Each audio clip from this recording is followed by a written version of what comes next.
Bom dia, meus irmãos. A paz do Senhor Jesus a vocês e principalmente sobre mim. O bom de estar frio é que se eu tremer, vocês vão achar que é de frio. Não sei se preciso me apresentar, né? Nasci aqui nessa igreja há muito tempo atrás, ou um bom tempo atrás. E nasci aqui como alemão, como o seu Abílio falou, né? Apesar do meu nome ser Wagner, e me tornei o pastor alemão há pouco tempo agora. Então, faz parte dessa história, né, também, o fato de eu estar aqui hoje. Por isso para mim, uma responsabilidade que não preciso dizer, mas também um momento de muita alegria e satisfação de lembrar de que há muito tempo atrás e durante muito tempo, eu permaneci, estive e estou aí sentado com vocês aprendendo, e hoje poder estar aqui para passar um pouquinho daquilo que eu tenho aprendido, do que eu tenho visto nessa igreja, nessa família. Isso é algo de Deus. Eu sei que tem uma frase por aí em moda, né, dizendo às pessoas qualquer coisa, isso é de Deus, irmão, isso é de Deus. Me lembro até de uma história de um amigo meu que é pedreiro, né, e ele trabalhando com servente, e disse que a hora que ele falava para o servente assim, vamos almoçar, irmão, está na hora do almoço. O cara, irmão, é de Deus, é de Deus. Então, mas isso realmente é de Deus, né? A igreja, a família, está aqui, é tremendo. Ontem, eu pude ver mais um cumprimento, né, dessa palavra. Nós estivemos no velório lá, do nosso irmão, e pudemos ali compartilhar, ouvir da palavra e confraternizar e estar ali com a família. E a palavra se cumpre em duas coisas, né? A igreja é o lugar onde nós nos alegramos com os que se alegram e choramos com os que choram. E depois de chorar com os que choram, que estavam ali, conversando com alguns irmãos depois, e eu dei a notícia de que eu havia sido chamado na prefeitura por um concurso que eu tinha prestado há anos, e esse irmão me abraçou e chorou, e eu fiquei assim, não surpreso, porque eu sei que isso é só na igreja que a gente pode ver, entre os irmãos, chorar com os que choram e alegrar com os que se alegram. Eu estou aqui diante dessa responsabilidade, mas também seguro, e até posso dizer aqui à vontade, porque eu tenho recebido, e acho que nunca recebi tanto carinho de vocês, ou da maioria de vocês, de pessoas que estão orando, intercedendo por mim, e isso faz muito bem, né? Eu posso também dizer, e me sentir aqui como quando Jesus chegou diante da sinagoga, ali diante daqueles, e onde havia um ambiente de oposição no caso, e disse, o Espírito do Senhor está sobre mim, pelo que o Senhor me ungiu para pregar. Eu estou num ambiente totalmente ao contrário, né? Não é um ambiente contrário, mas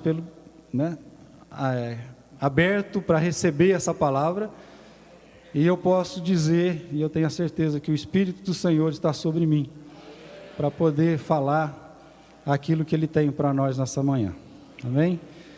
Abra aí a sua Bíblia em 1 João, no capítulo 1.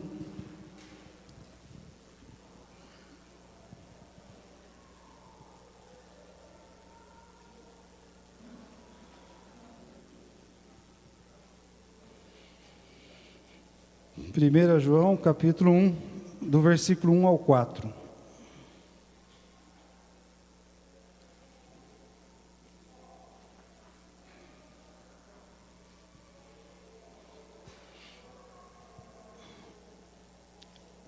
Diz assim: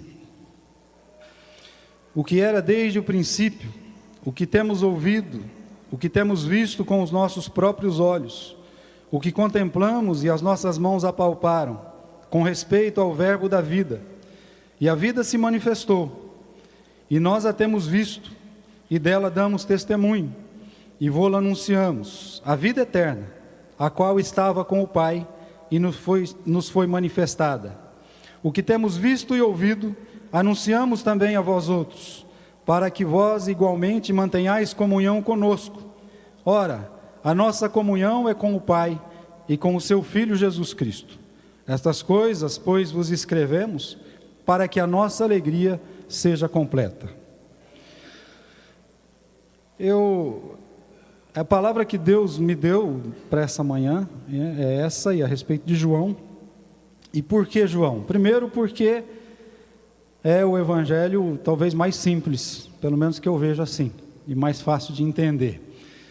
Segundo, porque eu admiro esse apóstolo, como todos os outros, mas esse um pouco mais.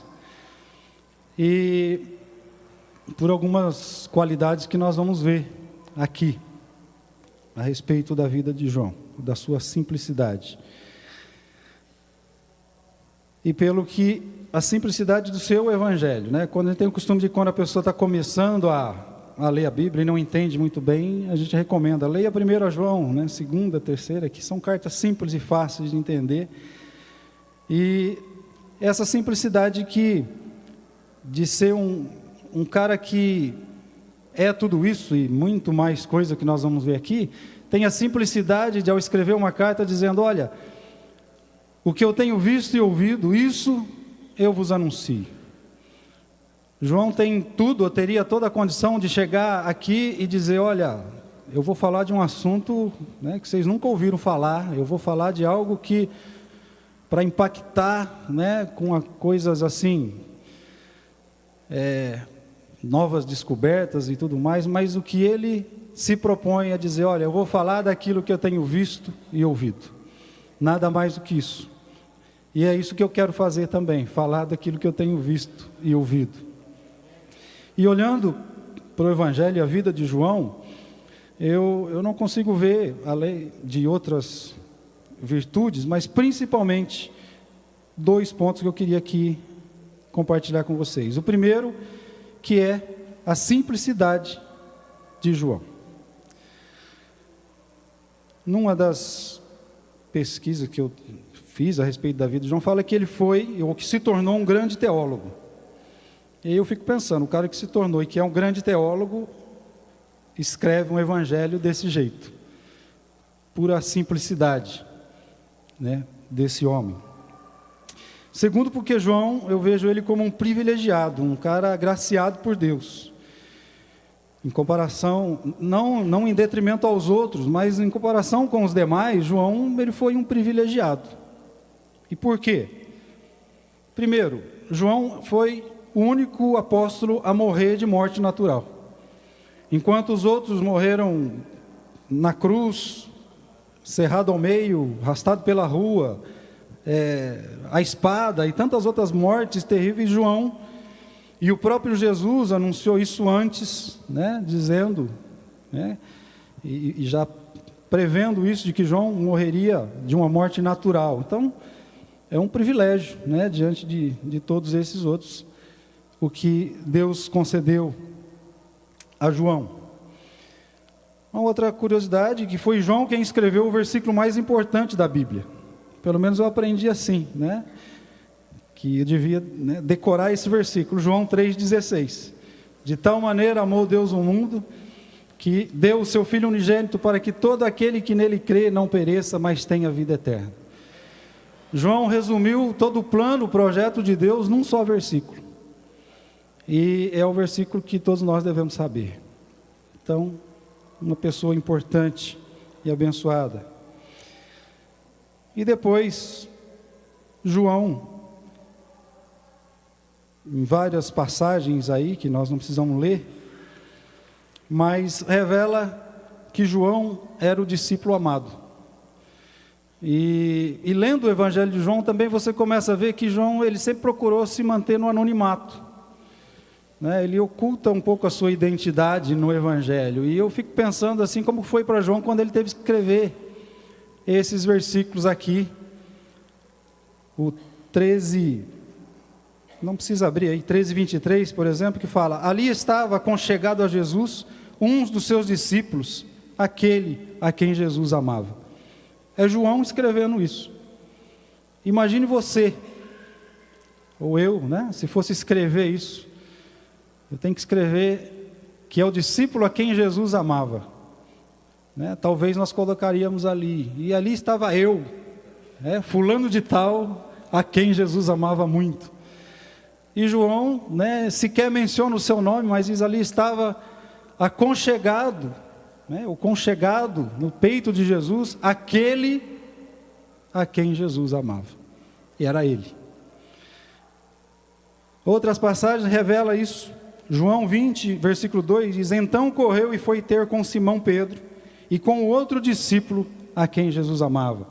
Está se referindo a Maria Madalena, depois de sair do sepulcro, e ver que Jesus não estava mais lá, e ela vai correndo para Simão Pedro, e aquele a quem Jesus amava, que é João. Mas no 19, 26, 27 diz: vendo Jesus sua mãe, e junto dela o discípulo amado, disse: mulher, eis aí o teu filho. O discípulo amado, esse é João. Esse é o cara que escreve esse sermão super teológico aqui, que nós vamos ver sobre ele. Também a maneira que João vê a Jesus, e a maneira que ele descreve Jesus, me impressiona bastante. Ele, diferentemente dos demais, ele escreve e vê Jesus de maneira diferente. Mateus, por exemplo, começa escrevendo o Evangelho e falando de Jesus, começa o seu Evangelho dizendo: genealogia de Jesus Cristo, filho de Davi, filho de Abraão. Abraão gerou a Isaac, que gerou a Jacó, que gerou a Judá e seus irmãos, e por aí vai. Marcos, por sua vez, começa se referindo à profecia de Isaías, né? Eis aí vos envio um mensageiro, esse preparará o teu caminho, né? Voz do que clama no deserto, e também por aí vai. Falando de João Batista, da profecia e da humanidade de Jesus. Depois vem Lucas e fala: nos dias de Herodes, rei de Judá, houve um sacerdote chamado Zacarias, do turno de Abias. Sua mulher era das filhas de Arão e se chamava Isabel. E vai aí também a profecia e o nascimento de João, depois de Jesus, e se referindo e enfatizando a humanidade de Jesus, que logicamente é super importante para nós. Mas João, como começa o Evangelho de João? No princípio era o Verbo, e o Verbo estava com Deus, e o Verbo era Deus. Ele estava no princípio com Deus. Todas as coisas foram feitas por meio dele, e sem ele nada do que foi feito se fez. A vida estava nele, e a vida era a luz dos homens.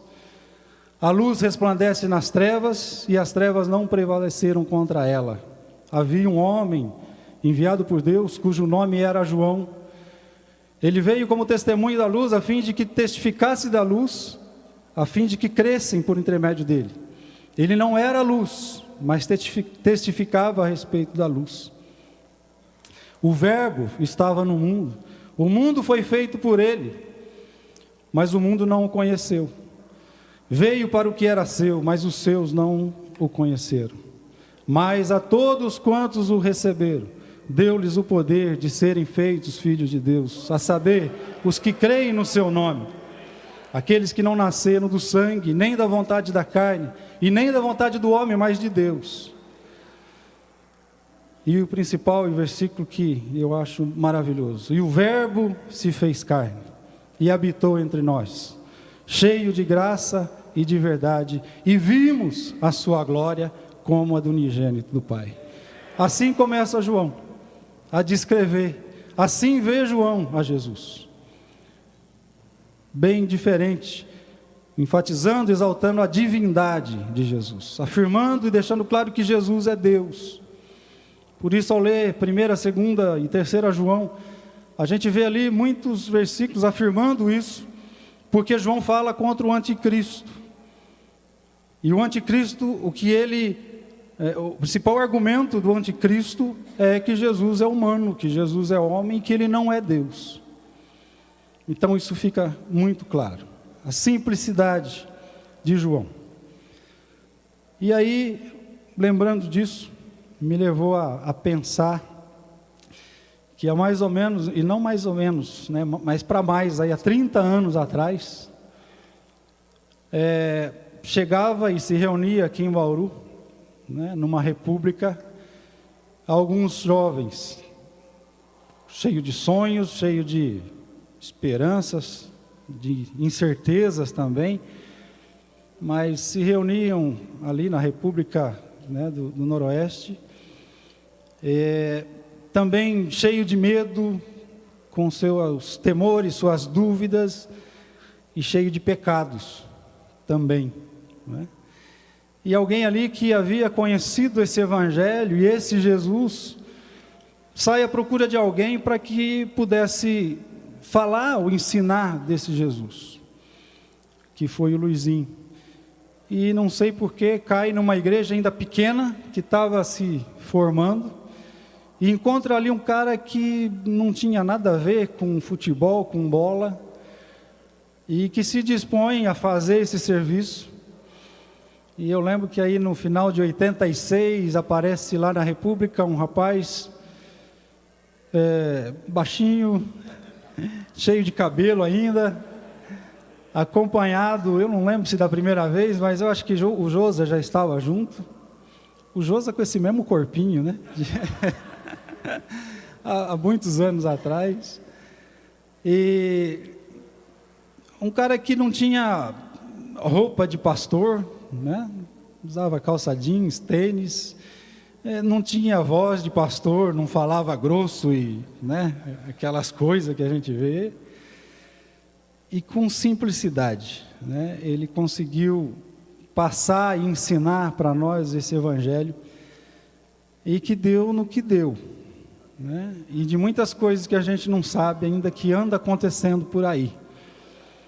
E por isso eu estou aqui hoje, por isso o Marcos está aqui hoje, por isso o Pinhata está aqui hoje, e o Luizinho está aqui, e outros. E aí eu fico me perguntando, o que deu tão certo, ou por que deu tão certo? Qual o segredo do sucesso? Eu vejo que o primeiro deles é a simplicidade de passar Jesus.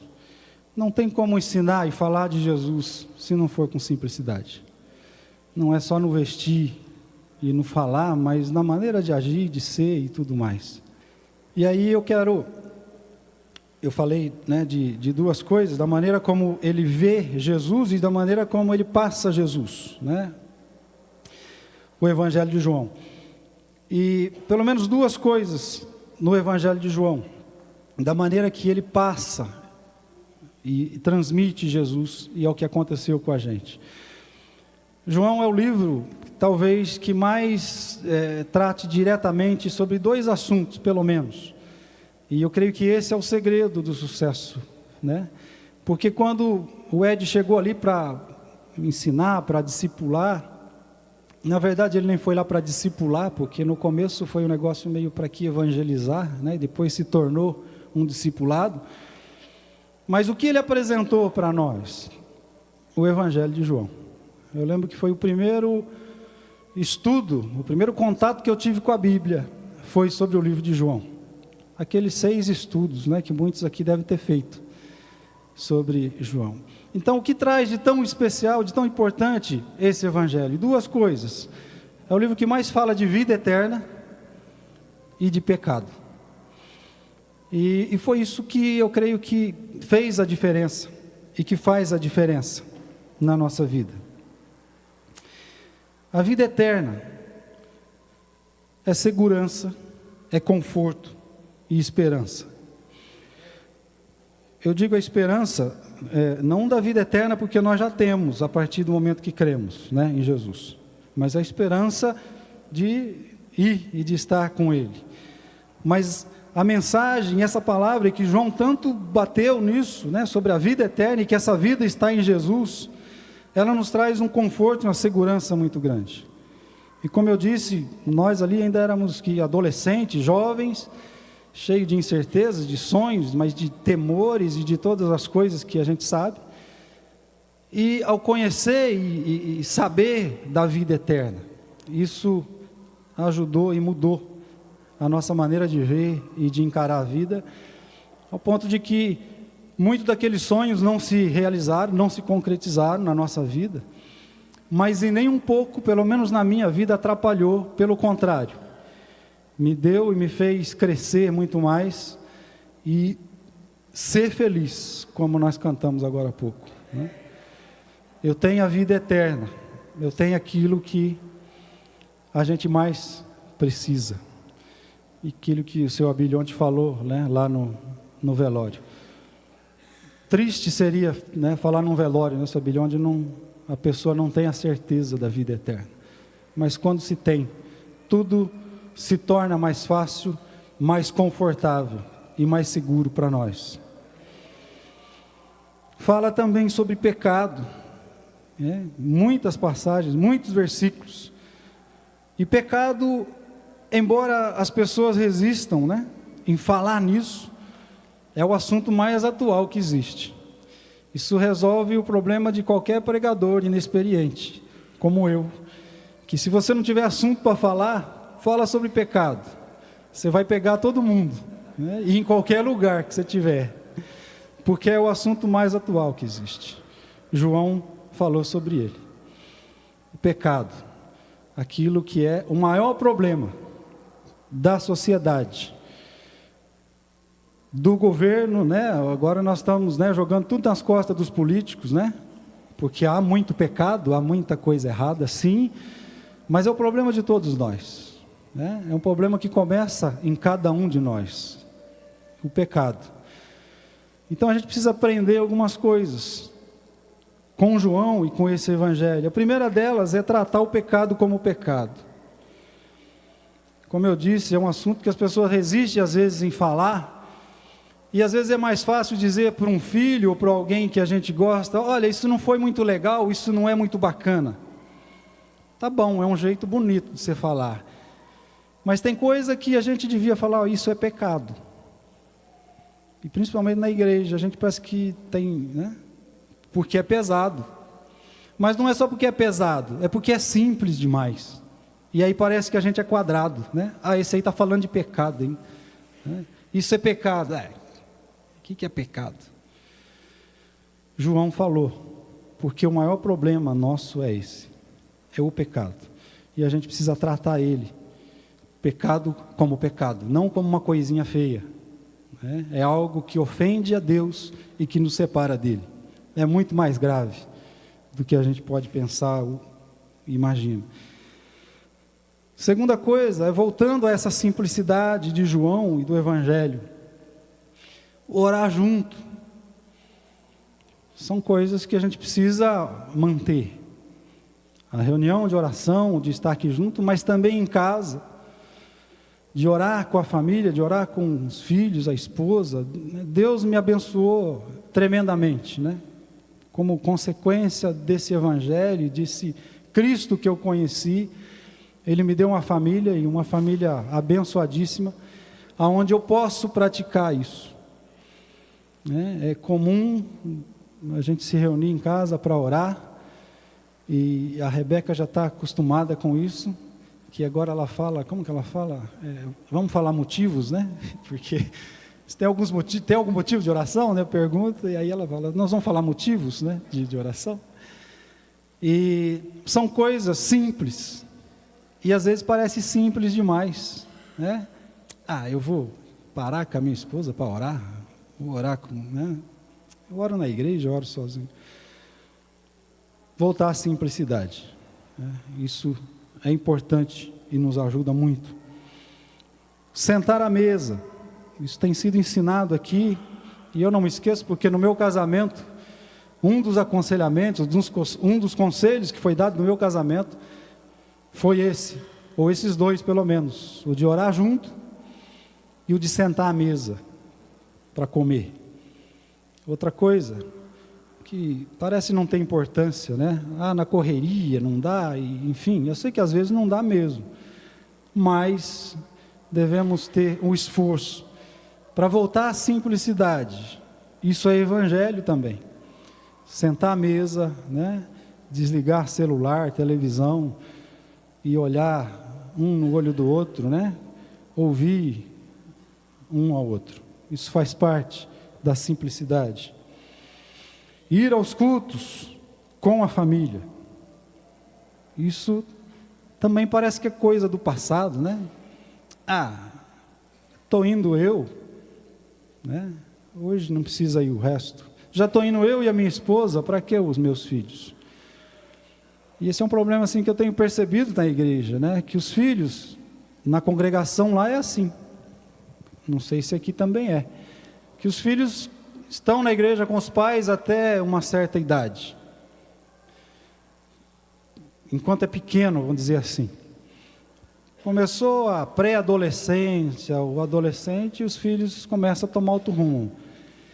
Eles começam a se emancipar, né? Não preciso mais acompanhar meus pais. E eu vejo que, às vezes, é porque os pais também não exigem. E deixam. Eu falei isso há 2 semanas atrás na congregação lá. Eu acho, se eu estiver errado, mas enquanto o filho estiver na minha casa comigo, ele tem que ir aonde eu vou. E ele tem que saber que para mim, pelo menos, e para minha esposa, é importante a igreja e estar junto com os irmãos. Isso é simplicidade. E a gente às vezes resiste a essas coisas porque parece coisa meio quadrada, né? Não, isso aí não, né? Cada um faz o que quer, né? São jovens, enfim. Assim,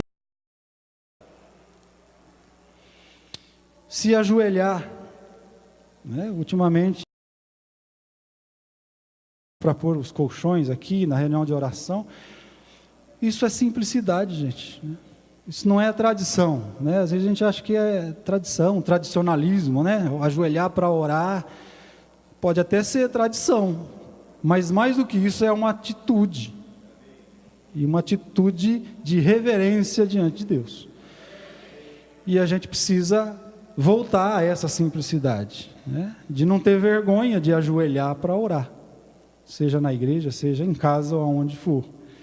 Isso também é evangelho. Eu não sou tão velho, mas eu sou do tempo, assim como muitos de vocês, que pelo menos em cidade pequena, como Duartina, né? Onde muita gente usa chapéu, quando passava em frente à igreja, tirava o chapéu. Passar na rua, né? Tira o chapéu. Quando entrava na casa de alguém, tirava o chapéu. Se você fosse fazer uma oração, qualquer menção de religião, tirava o chapéu e colocava no peito. E por isso que tem hoje o quadro tirar o chapéu, essas coisas, né? Porque eu tiro o chapéu, o que isso significa, gente? Reverência, respeito, né? Então a gente precisa voltar a esses bons costumes, e que são atitudes simples, e faz parte da simplicidade do Evangelho também. Essas coisas às vezes, né, não desce bem, mas a gente precisa engolir. Não é só o que desce redondo que a gente engole, né? O que desce quadrado também tem que ir, porque faz muito mais, né, bem do que as outras coisas que desce redondo aí. E a outra coisa na vida de João, que olhando para o Evangelho, né, não conseguia ver outra coisa além da simplicidade, é a intimidade, né? A intimidade de João com Deus. Por tudo aquilo que a gente já viu, né? O cara que estava debruçado, conchegado no peito de Jesus, não era qualquer um, né? Era alguém que tinha intimidade com Deus. E é isso que também a gente precisa aprender também. Que a intimidade nos leva ao conhecimento. Quanto mais intimidade, mais a gente conhece e mais a gente quer conhecer. Quanto mais conhecemos de Deus, mais a gente deseja conhecer. Quanto mais a gente se aproxima de Deus, mais a gente quer dele, porque mais coisa nova e bonita a gente vai conhecendo e descobrindo. Então isso é intimidade. Ela desenvolve o conhecimento e leva ao conhecimento.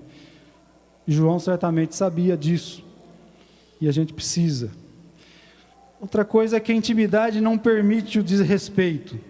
e a irreverência. Pelo contrário, quanto mais íntimo, mais respeito e reverência. Isso pelo menos em relação a Deus. Quanto mais íntimo de Deus, mais reverência, mais temor a gente passa a ter. O nosso relacionamento com Deus e a nossa intimidade com Ele é o contrário, às vezes, das outras coisas, né? Porque quanto mais perto de Deus a gente está, mais pecador e impuro a gente se vê. E quanto mais longe de Deus a gente está, mais puro e bonitinho a gente se vê. Então, essa intimidade leva a ter mais respeito e mais reverência a Deus. Eu não ia falar isso aqui, eu fiquei pensando, mas é uma coisa que já passou, então posso falar, né? Eu pecava, eu cometia 2 pecados aqui. Aqui não, aonde eu estivesse, quando eu vejo alguém orando ou falando e chamando Jesus de você, isso não descia redondo para mim. E eu ficava assim, né? E até acabava aqui julgando às vezes a pessoa, né? Mas é por quê? Porque eu vejo em João, esse cara que nós estamos vendo aqui, que todas as vezes que ele se refere a Jesus, ele chama Jesus de Senhor. Então, eu cometi esse pecado, hoje eu cometo um só, é a inveja que eu tenho de quem chama Jesus de você, porque você, né, deve ter uma intimidade muito grande, né? Maior do que a de João, pelo menos. Porque, né, amém. Né? Louvado seja Deus, né? Pode chamar que eu não peco mais, não, só a inveja. Mas a intimidade leva à reverência, a intimidade leva ao respeito. Eu não sei se dá para chamar esse Senhor que eu conheci, que eu conheço, né? Eu não consegui ainda ter essa intimidade, mas quem sabe eu chego lá. E a intimidade também nos leva à simplicidade. Não é? E assim é como um amigo, quando a gente se torna íntimo, você recebe ele na sua casa e leva ele para a cozinha, né? Ele já pode às vezes pegar comida no fogão ou se servir na geladeira, e assim é a intimidade, né? E não é que ela perdeu o respeito, né? Continua o respeito, mas passa para uma simplicidade, né? E assim é com Deus e o nosso relacionamento também com Ele. E depois a intimidade nos leva a experiências mais profundas. Como eu falei aqui, o desejo de conhecer mais.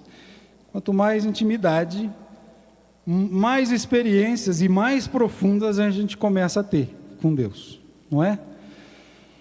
Você vai entrando e você quer mais, e vai se aprofundando e vai descobrindo mais, e Deus vai dando essas experiências para nós. A experiência mais profunda, e outra coisa que eu vejo, não é aquela de orar somente porque tem um motivo para orar. Eu vejo hoje também, na congregação, aqui talvez não tenha isso, que algumas pessoas vão na reunião de oração, na oração, quando tem um problema, uma doença ou qualquer coisa assim. Ótimo, né? Tem que ir mesmo, é o lugar que tem que ir. Você está apurado, você está desesperado, né? Vai orar. Em outra situação, a pessoa vai quando tem que agradecer. Alguma coisa tremenda aconteceu naquela semana, naquele mês, né? O marido foi salvo, o filho foi curado, enfim. Irmão, não podia deixar de estar aqui. Tenho que agradecer, eu tinha que estar aqui hoje. Amém. Só que você não tinha que estar aqui só hoje, você tem que estar semana que vem, a outra, né? Então, e às vezes acho que isso é espiritual, né? Eu não podia deixar de estar aqui, pois eu preciso agradecer. Sim, mas e se Deus não tivesse feito um milagre, então, né? Aí não precisava. Então essa intimidade, é a intimidade que nos leva a orar, não é apenas para pedir e para agradecer, mas é para ter intimidade, para conhecer mais a Deus, para estar com Ele. E aí eu me lembro que, e esses dias eu tenho, quando possível, eu tenho ido correr lá no estádio do Noroeste, porque eu não posso correr em asfalto e chão duro, e lá eu corro em volta da arquibancada, que é gramado, então eu às vezes vou lá e fui há uns dias atrás e levei a Rebeca comigo, ela ficou andando de bicicleta, e depois que acabou, eu passando ali na arquibancada, no lugar onde a gente se reunia, e aí eu mostrei, chamei ela, falei, olha, tá vendo esse lugar aqui? Aqui foi, né, o lugar que a primeira vez que eu entreguei a minha vida para Jesus, e é o lugar que a gente se reunia para orar. Todas as noites a gente se reunia mais ou menos aqui nesse lugar para orar. E ela perguntou, papai, mas quem te dirigia a oração? Eu falei, não tem quem dirigia. A gente se reunia aqui, né? Às vezes o Luiz chamava, o Sérgio, que era o mais velho, mas um chamava o outro, vamos orar, vamos orar. Ela falou, mas pelo que vocês oravam? Eu falei, não tinha o pelo quê, né? A gente não reunia para orar só quando alguém estava precisando de alguma coisa. A gente orava porque a gente queria orar, porque a gente queria falar com Deus, a gente estava conhecendo a Jesus, a gente queria mais. E isso é intimidade, a gente queria intimidade com Deus. Então a gente precisa voltar também a isso, né? A oração não é apenas pedir e agradecer, né? É muito mais, vai muito além disso aí. Aliás, o gostoso da oração está além disso. Se você caiu naquela que você só tem vontade, ou se você vai na oração quando você tem que pedir ou agradecer, é sem graça, né? Eu acho que eu também não iria mais, porque não acontece muita coisa, né? Além de Deus responder, claro, e abençoar, mas o gostoso, a experiência está além disso, né? Quando você ora porque você quer Deus, né? Não quer outra coisa.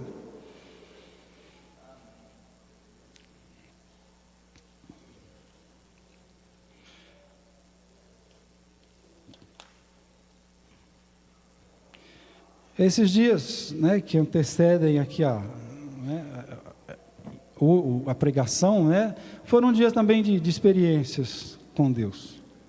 A partir do dia que eu fui comunicado, né, que ia pregar, aí começa, né, primeiro, eu estava trabalhando no domingo, e a Ana Luísa mandou uma mensagem, né, pai, o seu Abílio falou que domingo você vai pregar, kkkk. Falei, pronto. Eu estava lá domingo, pensando no que pregar à noite, lá na Industrial, e não vinha nada, não tinha nada, né? Chego passando o dia, eu não sabia, eu falei, pá, pronto, eu não sei nem o que falar aqui, agora eu vou ter que falar lá. E olha, de Deus, né? Uma coisa maravilhosa começou a acontecer. A partir daquele momento, Deus, né, colocou no meu coração essa palavra, né? Falou, olha, João, o que eu tenho visto e ouvido, isso eu vos anunciei, né? Não é nada mais do que isso, né, que é para falar. E Deus começou a encher meu coração e foi falando de uma forma tão forte que eu comecei a pensar naquilo e comecei a chorar. E eu lembro que entrou um morador, né, e cumprimentou, mas que ele olhou, né, viu meu olho vermelho, ficou meio assim, mas não falou nada, entrou. E depois eu andando, né, ontem, atrás de documentação, esse negócio todo da prefeitura, e de repente, né, vinha a palavra, Deus vinha, né, revelando essas coisas, e, né, nossa, experiência tremenda, né, da presença de Deus falando, mostrando. Então, a intimidade, quando a gente se aproxima de Deus, né, coisas maravilhosas acontecem. E nós passamos a ter experiências muito mais profundas com Ele. E para finalizar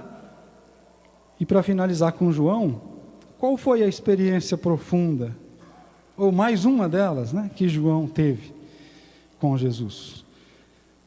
Abra lá em Apocalipse, capítulo 1. E esse eu tentei decorar, mas eu não vou arriscar não, porque é mais difícil. Vamos ler junto. Apocalipse 1, de 10 a 18.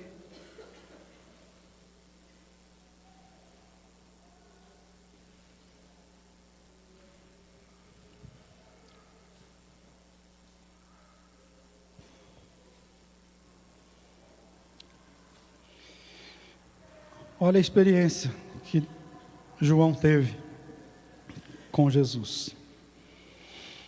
Achei-me em espírito no dia do Senhor, e ouvi por detrás de mim grande voz como de trombeta, dizendo: o que vês, escreve em livro, manda às 7 igrejas, Éfeso, Esmirna, Pérgamo, Tiatira, Sardes, Filadélfia e Laodiceia.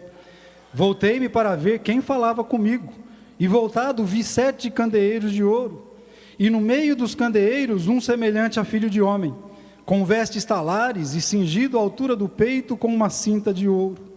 A sua cabeça e cabelos eram brancos como a alva lã, como neve, os olhos como chama de fogo, os pés semelhante ao bronze polido, como que refinado numa fornalha, a voz como de muitas águas.